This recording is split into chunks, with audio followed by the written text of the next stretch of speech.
तर ह्या अंडाशयाच्या कॅन्सरमध्ये जे पाणी होतं त्याचे काय काय ट्रीटमेंट ऑप्शन्स आहेत हे डिपेंड करतं की हे केव्हा आपल्याला डायग्नोज झालं.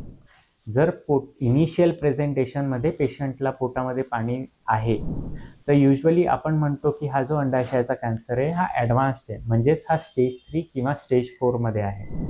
याच्यामध्ये आपल्याला पहिले ट्रीटमेंट ऑप्शन असतं की आपण पॅरासिंथेसिस, म्हणजे आपण ते पाणी जे आहे ते सोनोग्राफी गॅजेट किंवा एक कॅथेटर टाकून हे पाणी आपण बाहेर काढू शकतो, ज्याच्याने पेशंटला सिम्पटमॅटिक रिलीफ भेटते.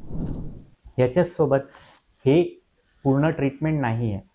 सो ह्या पाण्याचं मेन ट्रीटमेंट आहे या कॅन्सरची ट्रीटमेंट, ज्याच्यामध्ये इनिशियली आपण किमोथेरपी देतो. सो किमोथेरपीने काय हेल्प होतं की हे जे पाणी आहे हे कमी होण्यात हेल्प करतं. तसंच हा जो डिसीज आहे, हा जो कॅन्सर आहे जो स्प्रेड होतोय त्याच्यावर कंट्रोल करण्यात हेल्प होतं. आणि ह्याच्यानंतर आपण ह्या पेशंट्सला सर्जरीसाठी प्लॅन करतो.